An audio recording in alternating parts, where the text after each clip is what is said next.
I have no idea what this video is even supposed to be about. I have no idea what this video is even supposed to be about. I have no idea what this video is even supposed to be about. And finally, the New York Times has come out with... What's up, guys? Welcome to my channel. Years ago. I think it was like 2001. Don't do that. No, we got something to talk about. Pathetic. We're going to talk about privilege. People growing up privileged, people assuming that people are privileged because of what they look like and what they do.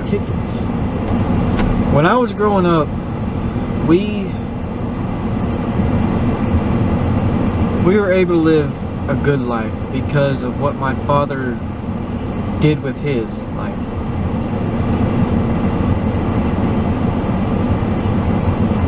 He did things that people would never do so that his kids could have a life that no one could have.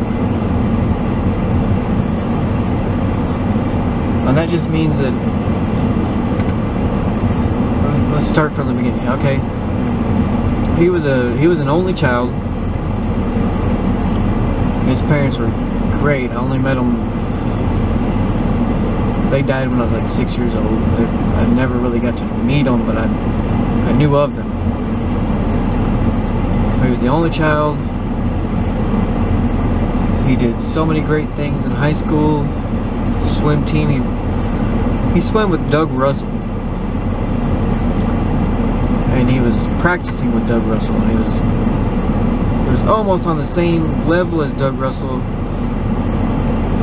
But he didn't make it like Doug Russell did. Doug Russell was a famous Olympian who came from Midland. Set some records, went to the Olympics. They named a pool after him. But what he did do was he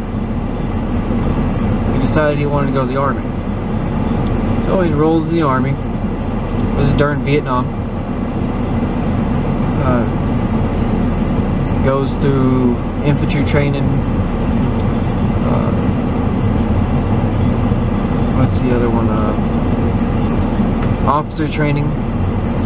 He becomes a lieutenant, 25th Infantry, goes over to Vietnam.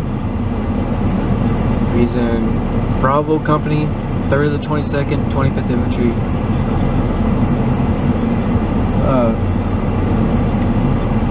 He goes through a big battle. It's pretty amazing. You know, a Ranger. He went through Ranger school. So, and this guy's small. He was smaller than me growing up. I'm a pretty small dude.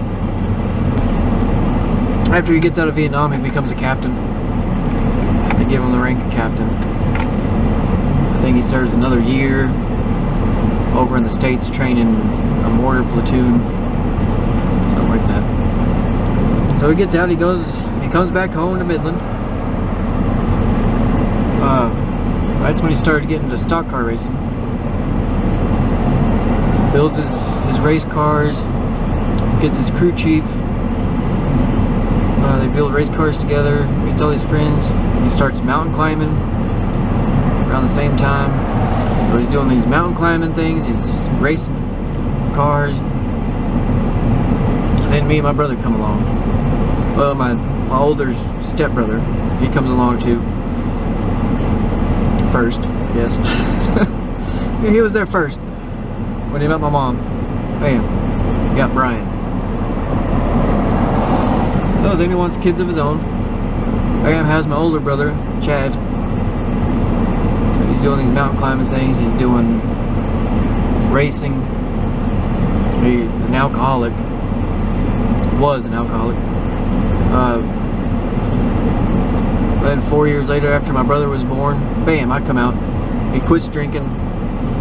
I've never seen him drink anything except for about a month ago I bought him some of those Heineken Zeros, and we had a beer together finally for the first time ever. And he likes them. He's got some in the fridge because he liked the taste of beer.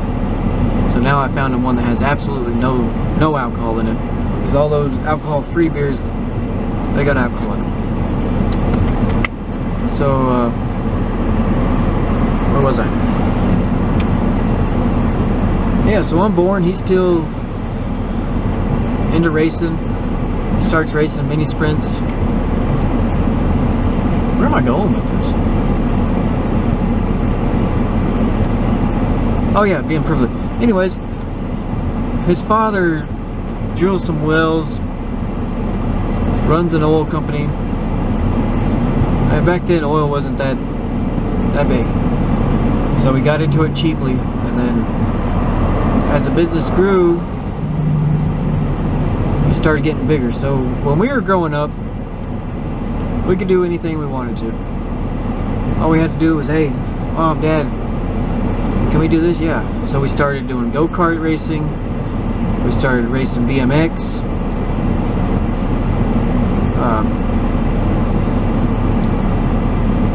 We had anything that we wanted to, but it wasn't because we had money. It was because we didn't have a whole lot of money. The whales that we owned were not producing that much.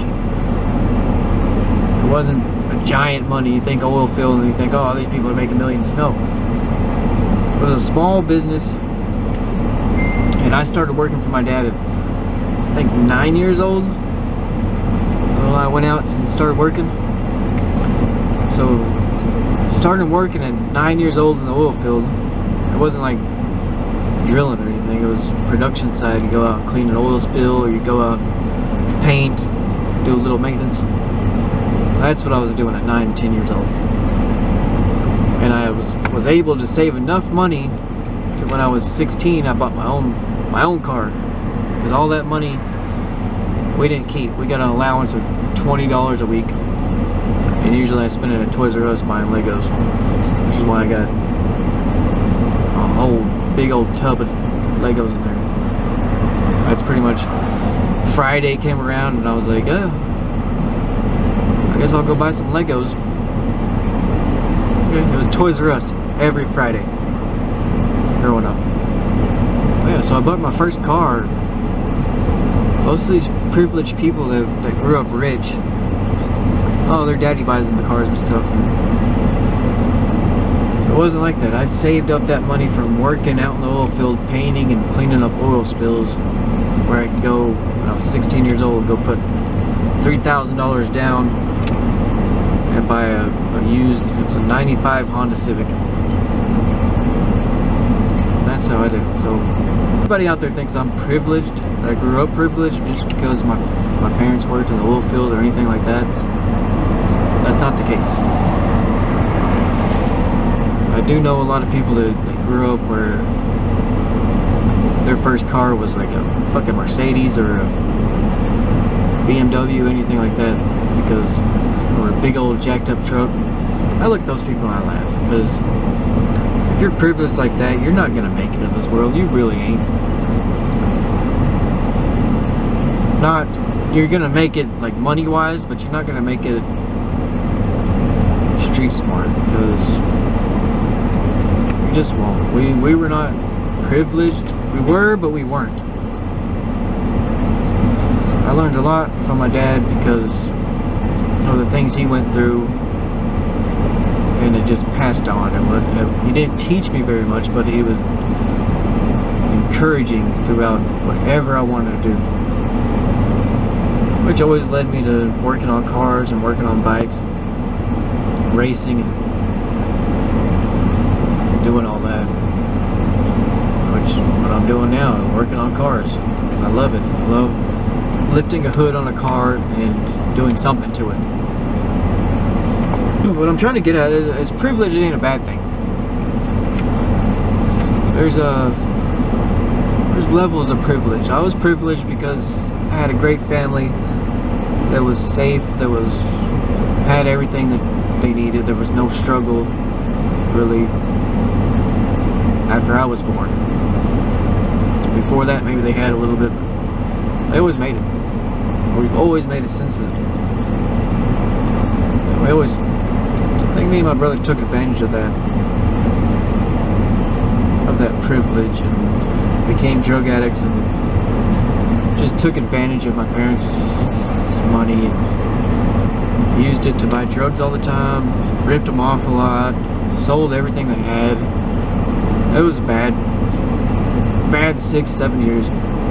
Just put my family through so much. Where am I going with this video? I don't even know. I'm supposed to be going to the store. I haven't even left yet. Anyways, before you judge somebody, find out about their past. Don't to judge them if their family has money or something. Because it's not them. I mean, some people are better off than others. It's not a bad thing. If you're privileged and you can, your parents buy you, yeah, that's pretty bad. They're not teaching you the right way to do it. But the way we were doing was I was working since I was 10 years old, and I bought everything that I wanted because I was working at that young age. But a lot of people are out here, they got these nice Jeeps or big old trucks. I'm seeing them right now. I'm at a junior high. They got these nice backpacks, they got these nice shoes, they got these nice clothes. I don't know. I can just ramble about this all day long, but really, the message is do not judge people by what they came from. No. No, everybody's the same. Nobody's gonna get it easy. I'm gonna let y'all get back to your shibadoo thing. Bye. I have no idea what this video is even supposed to be about.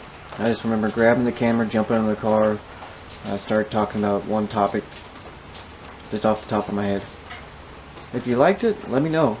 I can make more of those little things. I was just testing myself to see if I can really ramble about something for that long.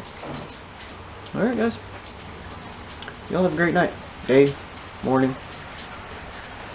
whichever time it is in your neck of the woods. Alright, I'll see you next time. Bye.